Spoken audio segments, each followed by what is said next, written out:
Thank you for tuning into the Security Energy Show. I'm your host, Michael Gibson.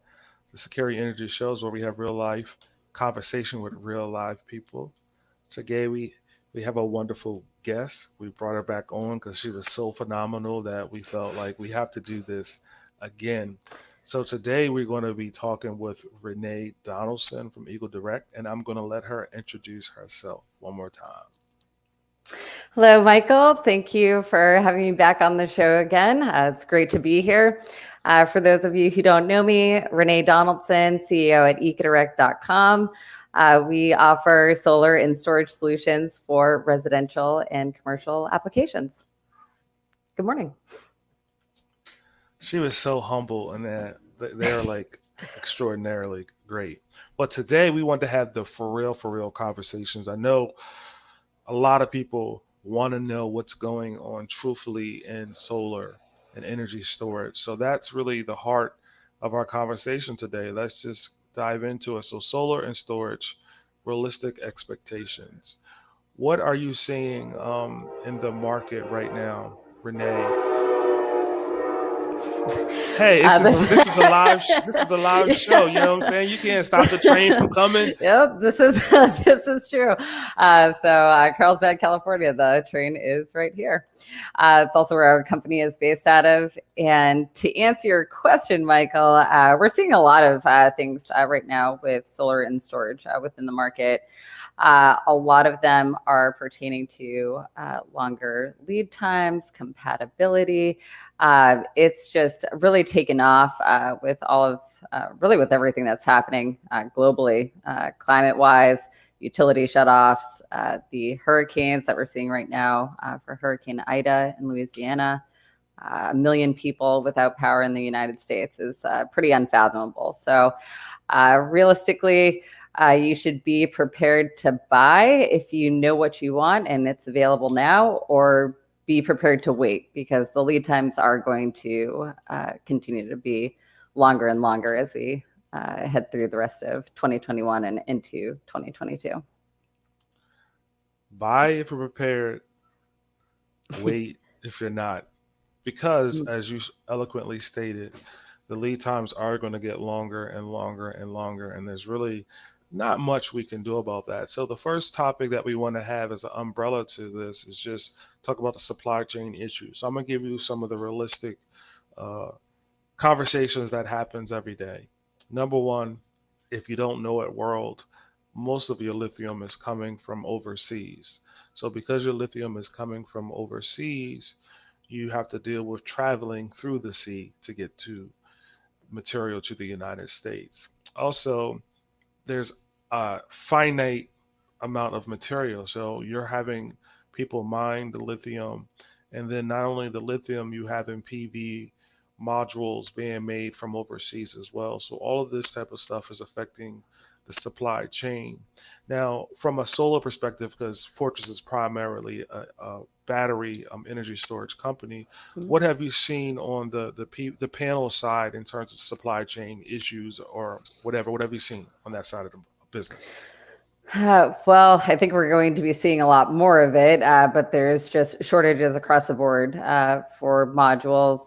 It's starting to tighten up, so there's still availability right now for the majority of 60 and 66 cell residential modules.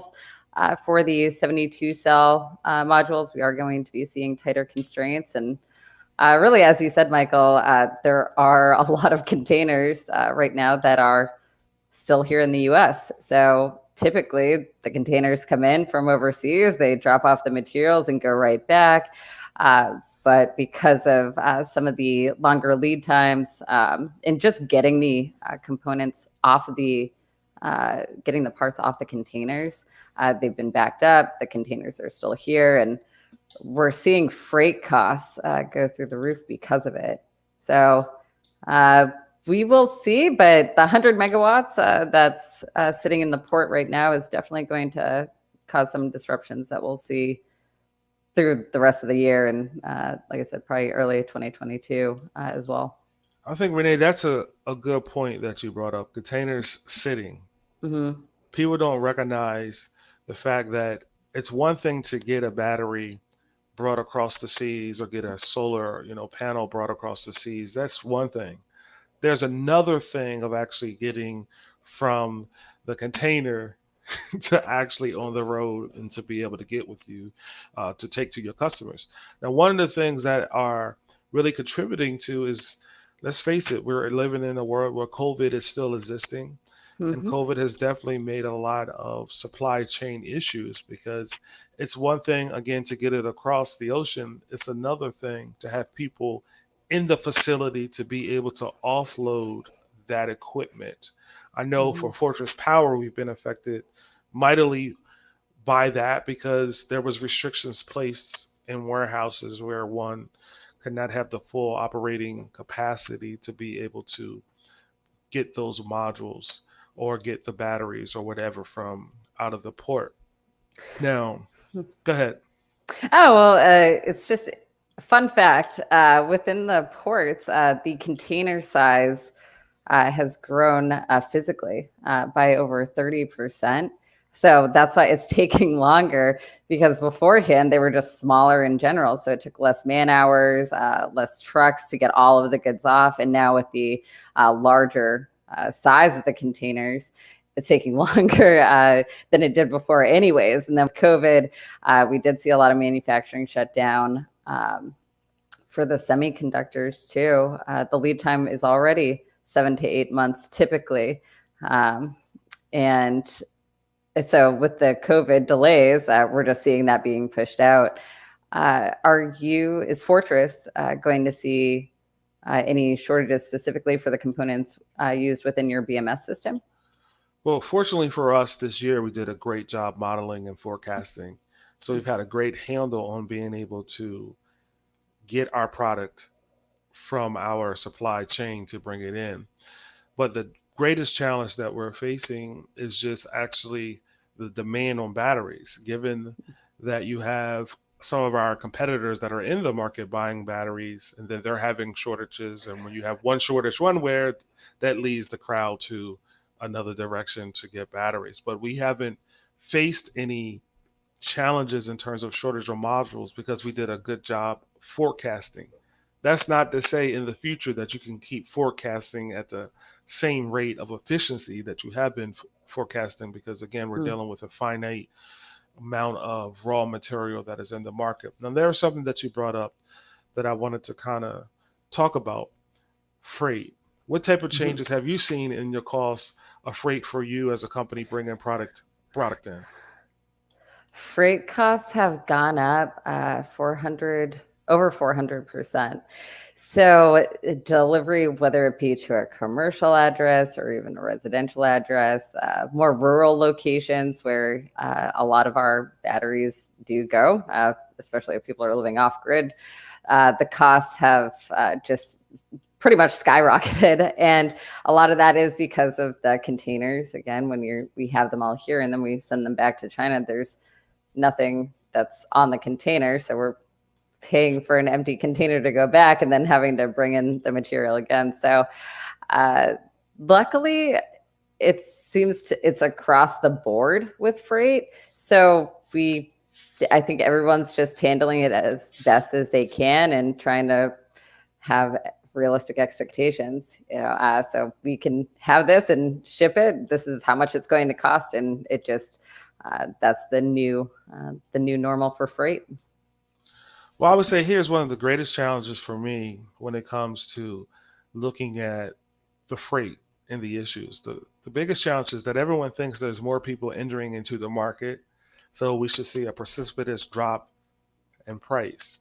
But no Mm. one takes into the fact, you said 400%. That's a huge price delta to overcome because we're still operating a business and we're looking to say, how do we support our customers but still be in business, right? Hmm. So as you stated, freight costs has gone up a lot over the last year, and I don't see any changes given our recent storm, what's coming down the coast, because that's a port of entry into the United States, So the price drop that one would presume would be there is not going to be there realistically the way you thought it. So more players doesn't necessarily mean freight cost goes down. So that's all going into the cost. Now, Mhm. one thing that I wanted to talk about, in addition to just being solar storage and what's really going on realistic, can you speak on utility disruptions? What have you seen, especially out in California? What type of stuff is happening to your customers? That's a great question, Michael. So it's across the board. A lot of the utility disruptions are both planned and unplanned, and even planned utility disruptions are just that, they're disruptions. So you end up losing power for extended periods of time. One of our installers in Northern California uh, was telling me the other day they shut off power to the entire county. Now, granted, it's a little bit smaller of a county. There's probably maybe 100,000 people that live there, so a little bit more of a smaller area. But the entire county is Hold without on, power. I gotta interrupt. 100,000 people. That's Mhm. a lot of people. It is a lot of people. I mean, comparatively. So, I I mean, mean, for I live in Delaware, right? I live in Delaware, right? 100,000 people is a lot of people. But go ahead, Mhm. go ahead, finish. Sorry, I had to interrupt, but I just wanted to let you know that that's a lot of people. Go ahead. I agree too. It's all relative. Carlsbad, California, where EcoDirect is based out of, has 100,000 people. It's a small city. Small being a relative term. But they do shut off power. And with fire season upon us, it's been unfortunate that we've already seen a lot of devastation already occurred this early on in the season. We're going to inevitably see more of that just based on our previous history. So it is something that you do want to be prepared for. If you have a well pump, having batteries is becoming a necessity. So I know I asked this question in our interview or a conversation that we had a while back.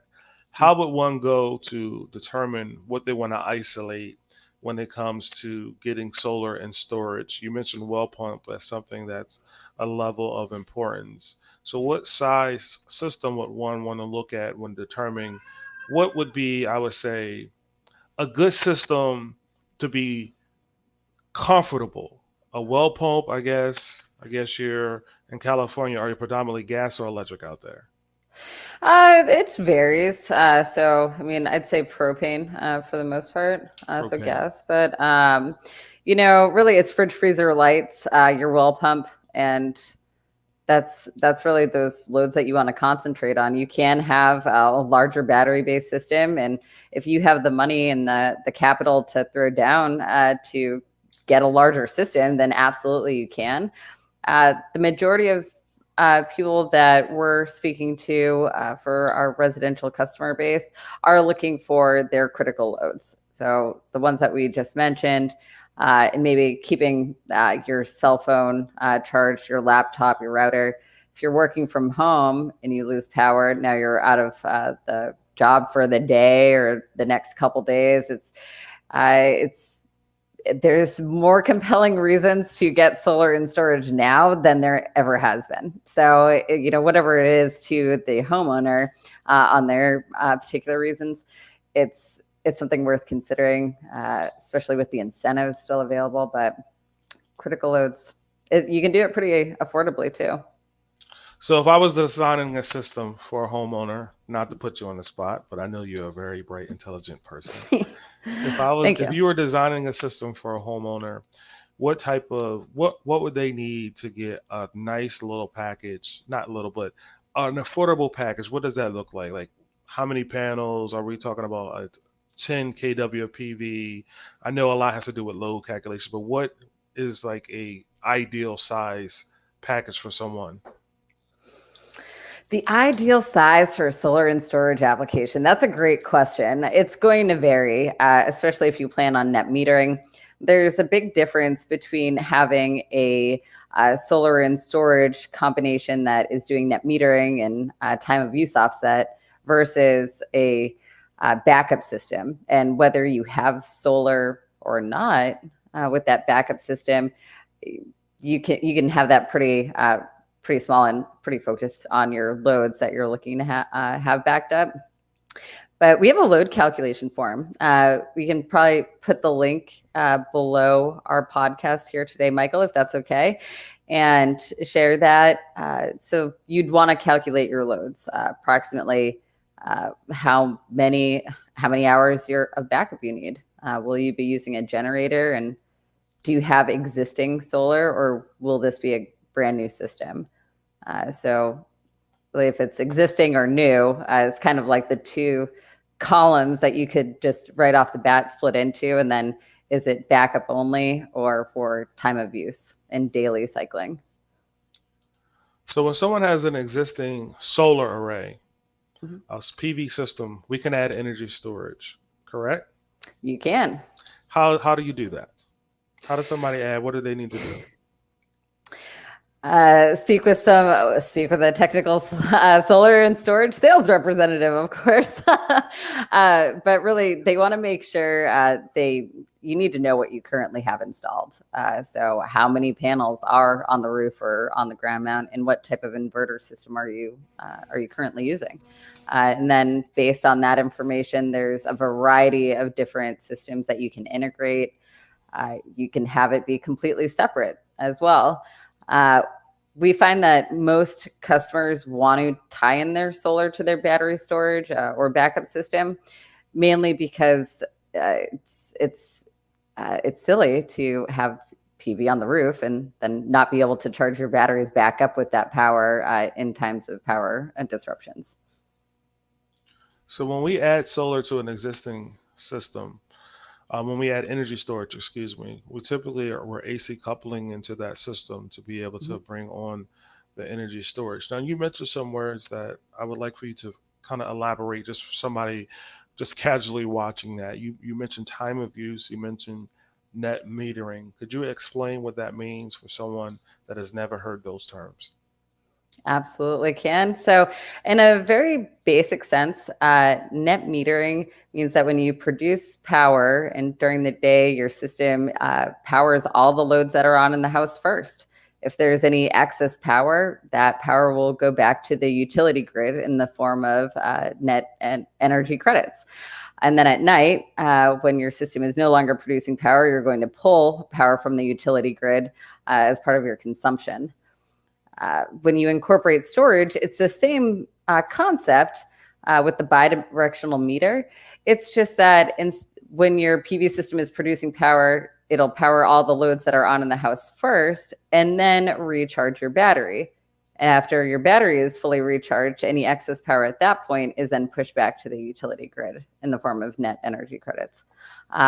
And the same concept at night, when your system is not producing your PV array, it's nighttime, you'll either pull power from the utility grid or you could even use your batteries. So that's the time of use offset. So you use your battery storage system to provide supplementary power during high peak usage times in San Diego and most of the country that is on a TOU plan. It's going to be between the hours of 4 and 9. So having your batteries be able to supplement that power consumption with their own production that you harness during the day is key. It'll save money over term. You can actually track your ROI. There's a calculation. We can help with that and provide detailed information, which is available through our website. And you can really justify it if you're spending a lot on utilities. So I heard everything she said. But well, let me tell you what she really means. Get a battery. Really, at the end of the day, be your own producer as well as the consumer. So do both. Right. If you know that you're going to be using energy, and most of us at this point are, then it makes sense that if you're producing power, harness it and store it for when you need it, whether it be during a blackout, brownout, or during a storm, or just to offset it. It's definitely becoming more of a no-brainer for customers. Not to say that grid tie only is a bad way to go. It certainly is helpful, and if you need to offset your bill, then that is a great place to start. And moreover, you usually can add batteries pretty easily in later down the road, so you can plan your system for that. Not get the batteries today, recoup some of those funds and then add batteries a couple years down the road. I want to piggyback back to this utility disruptions, Mhm. and I just want to bring up some points that people may not be considering. We have the rolling blackouts that they have in California area that it's pretty traditional, but then you also have the wildfires that you have to deal with out there as well. On the East Coast, we have to deal with hurricanes, tropical storms, and also, as we've seen in Texas, an occasional ice storm. Mhm. What I would say is that utility is going to get more volatile over time just because of what's going on in the environment, and you're putting more and more people onto the utility without building new utility plants. And this is not to say utility companies are bad or good, it's just kind of stating, factual. How does solar really, I know you said, become a consumer and a producer of your own energy, but what if someone is unsure about solar because they say it's risky in terms of being safe and producing my own energy because they might just think it's unsafe? Can you talk about the safety of solar? I know you've been doing solar for a while. How would you ease somebody's mind that may say, well, I've heard that it's really not as safe as people say it is, especially with batteries? What has been your experience as a solar installer? So we rely heavily on educating our customers. And so there's so much data now that shows proven effective solutions for not only net metering and offset for your consumption, but also that batteries are a great way to not only offset it even further, but also provide power during disruptions. Um, it's extremely safe. We work with a lot of customers that even more old school were using flooded lead acid batteries. Now those are gaseous as well. They have to be in well ventilated areas. Uh, I think you really just need to make sure that you're designing it correctly, that you're not filling a kiddie pool with a fire hose with your PV system. So just meaning that the ratio from your PV to battery is sized correctly. Uh, that you spec out the location for the equipment and balance the system. So you have everything permitted and approved beforehand. Uh, Really, and if you follow those steps and you work with somebody that does know what they're doing and can answer a lot of those questions for you, you're going to be put more at ease because it's happening at such an accelerated rate. It's a tried and true solution. We've had it for a long time, so it's a jump on board and see for yourself. Now, there's a lot of talk, at least in the energy storage side of the business, about safety with rapid level, shutdown devices and things of that Mhm. nature. Can you explain to someone again that may not know what that is? How are they working? What do they do to help the average consumer that have solar? Okay, absolutely. So rapid shutdown is per NEC, so the National Electric Code requires that your PV that's on the roof of the main dwelling of the house be de-energized in the during a utility disruption or power outage, and it's really designed for first responders. So if there's an emergency and somebody needs to go to the house and you're not going to have live wires on the roof. So it's not, it, it's really for safety and for code. But there's quite a few solutions for some spec RSD, and most of them integrate pretty seamlessly with our ESS options. It's really, again, just working with somebody that can steer you in the right direction and make sure that the components that you're getting are all compatible. But for ground mount systems, it's not required. If it's on a shed or a barn that's detached, you do not need it. They would just let that go, which per code, that's the line in the sand. If it's not the main dwelling of the house, then you don't need it. So everything that people may assume or not assume is all about the safety of our customer, which is usually the homeowner or a business. Mhm. And like you said, it's about the people that are coming to work on the equipment because that's a question that before I started working here, I never even thought about. I would make the same assumption. I know that's a low form of knowledge. Oh, I got solar and I'm good. So if I lose power, my solar still works. And then it's like, aha, you still need a battery. Yep. Uh, so you definitely got to have that battery. Now, in the last closing minutes, I wanted to talk about end of year expectations. What are you looking to see, or what do you think is coming down the pike? One for EcoDirect, and also what in the market do you see happening?